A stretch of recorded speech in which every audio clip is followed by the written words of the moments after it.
Hello students. आज हम बात करेंगे अनकॉमन सा टॉपिक है और वो है motion of charge particle in uniform electric field. Motion of charge particle in uniform electric field. तो किस तरह से इसको डिस्कस करने हैं? सबसे पहले यूनिफॉर्म इलेक्ट्रिक फील्ड डिजाइन करिए। किस तरह से डिजाइन करेंगे हम? एक प्लेट आपके पास पॉजिटिव और एक प्लेट नेगेटिव। ठीक, तो इलेक्ट्रिक फील्ड अगर आपको ध्यान हो तो it is directed from positive to negative. Field की डायरेक्शन क्या होती है? Positive to negative. Uniform field है, एक प्लस प्लेट एक नेगेटिव, आपने यूनिफॉर्म फील्ड बना दिया। अब ये लेंथ x मान लेते हैं। अब यहां से एक पार्टिकल है बेचारा और मान लेते हैं प्लस क्यू है, मान लेते हैं प्लस क्यू, और ये पार्टिकल v वेलोसिटी से अपना सीधे जा रहा था, सीधे सीधे जा रहा था, लेकिन आगे उसे पता नहीं था उसकी फील्डिंग लगी हुई। देखिए अभी तो ये अपना सीधे रास्ते पर जा रहा था, हॉरिजॉन्टल v वेलोसिटी से q चार्ज अपना जा रहा था अपने रास्ते पर, लेकिन उसे पता नहीं था आगे उसकी फील्डिंग लगी हुई है, फील्ड लगा हुआ है, ये देखिए फील्डिंग लगी हुई है। अब क्योंकि ये प्लस चार्ज था तो जैसे ही फील्ड में, अगर फील्ड ना होता तो ये ऐसे सीधे चला जाता, अपने रास्ते पे जाता, लेकिन फील्ड लगा हुआ है, पॉजिटिव चार्ज है, तो ऑब्वियस है इस पर नीचे की तरफ क्या लगेगा? आपने पढ़ रखा है F is equals to Q E, याद आया? जब भी कोई चार्ज फील्ड में आएगा तो उस पर फोर्स लगेगा। अगर प्लस चार्ज आ रहा है तो फील्ड के अलोंग लगता है, और अगर नेगेटिव चार्ज है तो फील्ड के अपोजिट लगेगा। तो प्लस चार्ज है तो ऑब्वियस है माइनस की तरफ क्या होगा? फोर्स एक्सपीरियंस करेगा। तो इस फोर्स की वजह से इसे सीधे जाना था, लेकिन ये ऐसे फोर्स लगा, ऐसे डिफ्लेक्ट हो गया और फिर सीधे। तो मान लेते हैं ये y से डिफ्लेक्ट हो गया। ठीक है, आसान है, घबराने की जरूरत नहीं है। चार्ज है, v वेलोसिटी से एंटर करा, सीधे जा रहा था, यूनिफॉर्म फील्ड, फील्ड में आ गया बेचारा, फील्डिंग लगी हुई है, इसे आगे पता नहीं था तो इस पर फोर्स लगा, प्लस है तो माइनस की तरफ डिफ्लेक्ट हुआ, कितने से डिफ्लेक्ट हो गया? y चला कितना फील्ड के अंदर? x हॉरिजॉन्टली चल रहा था। तो अब इसे दो पार्ट में आप कर सकते हैं। कैसे?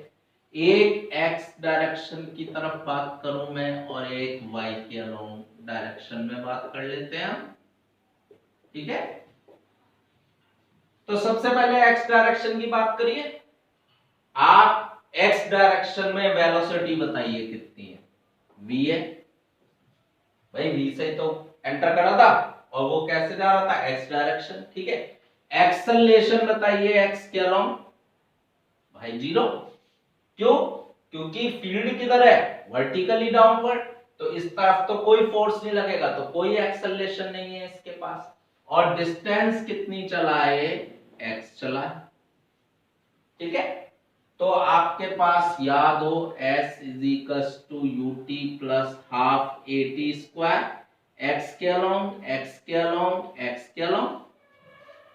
तो s x के अलोंग कितना? x, u कितना है x के along? v t time plus half, a कितना है? 0 t स्क्वायर, तो x कितना आ गया? v into T. तो यहां से आपने t की वैल्यू कैलकुलेट कर ली x अपॉन v।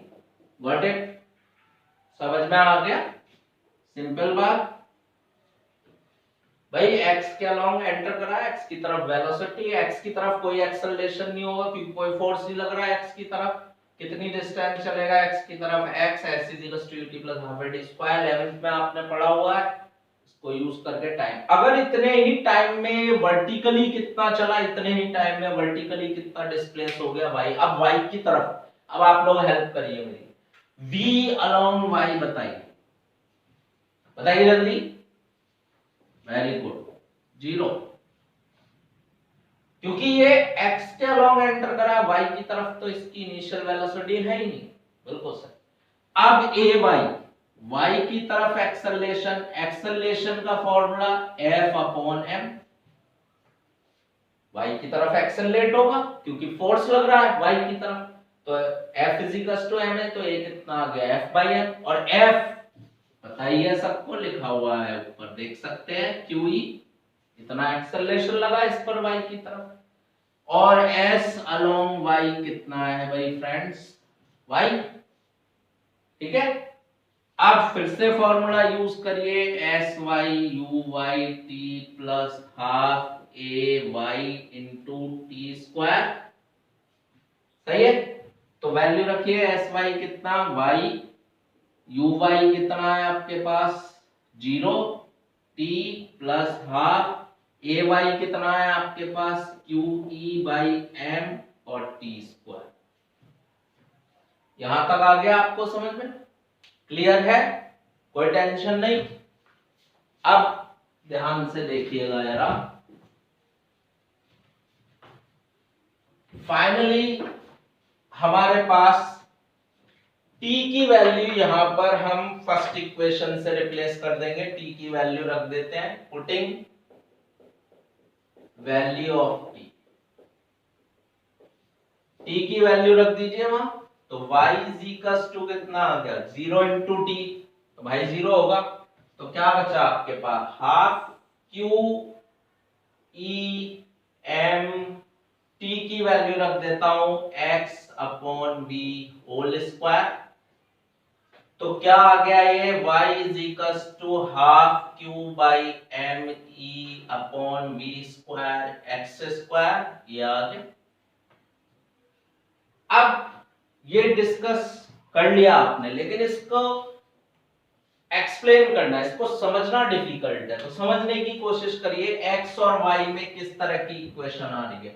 y में एक वेरिएबल में सिंगल पावर है और दूसरे वेरिएबल में डबल पावर, और ये इक्वेशन अगर आपको याद हो, बायो वाले बच्चे फिर थोड़े सरप्राइज होंगे, उन्हें बता दूं, y square is equal to 4ax या x square is equal to 4ay, एक वेरिएबल में डबल और एक वेरिएबल में सिंगल पावर है, तो इस तरह की इक्वेशन को हम पैराबोलिक कहते हैं, पैराबोला की इक्वेशन। तो पाथ कैसा आया पार्टिकल का, पाथ ऑफ पार्टिकल इज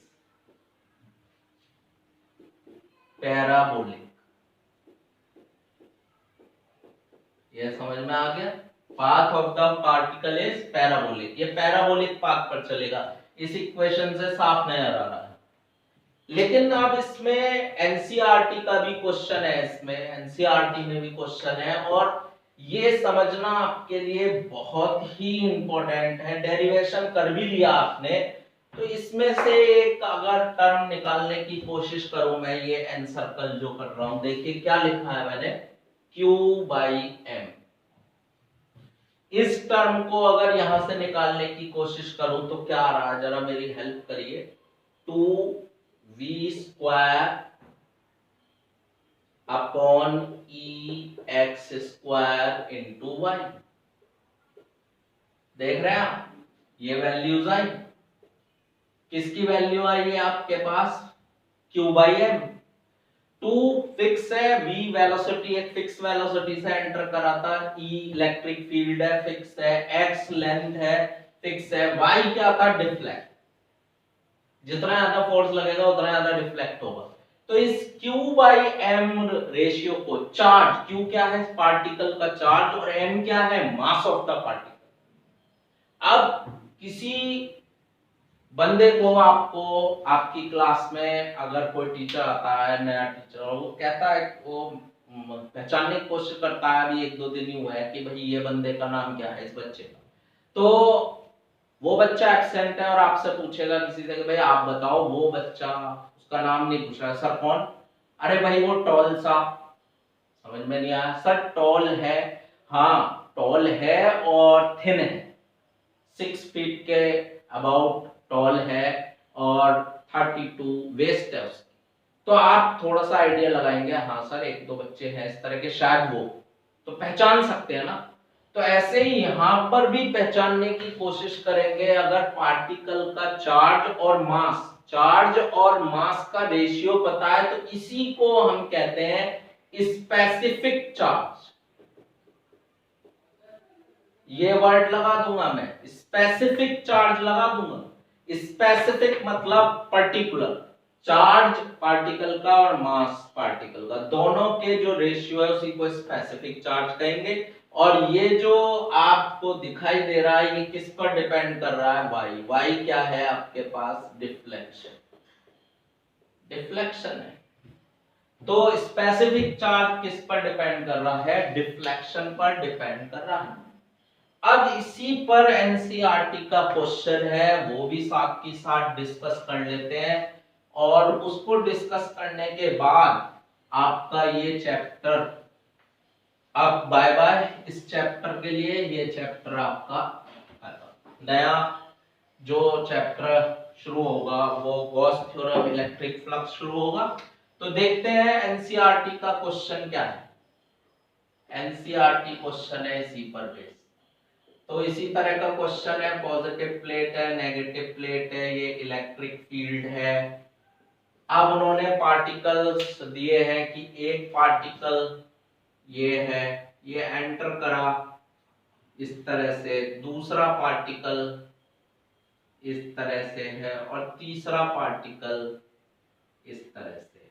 तो ये फर्स्ट है, सेकंड है, थर्ड है। ये एनसीईआरटी क्वेश्चन है एक्सरसाइज का। तो आपसे पूछ रहा है पहले identify the nature of 1 2 3 particle, इनकी नेचर पहचाननी है। तो ये नेचर पहचानने का काम तो कोई भी कर सकता है, इसमें कोई बड़ी बात नहीं है। तो पॉज करिए और बताइए ये पहला पार्टिकल, राइट आंसर सब बता सकते हैं। प्लस की तरफ जो डिफ्लेक्ट हो रहा है नेगेटिव होगा। सेकंड पार्टिकल, अरे भाई ये भी प्लस की तरफ जा रहा है तो ये भी नेगेटिव होगा ना। थर्ड पार्टिकल, वेरी गुड, ये तो नेगेटिव की तरफ आ रहा है तो भाई पॉजिटिव होगा। ठीक है, पहला पार्ट पूरा हो गया। अब दूसरा पार्ट उन्होंने पूछा है, for which particle Q by M has maximum value.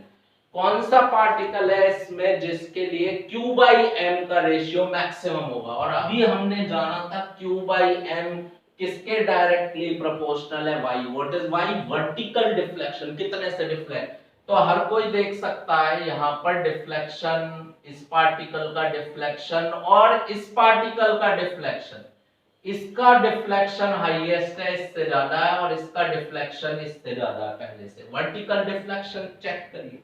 तो since Q by m is directly proportional to y and y is maximum for third particle,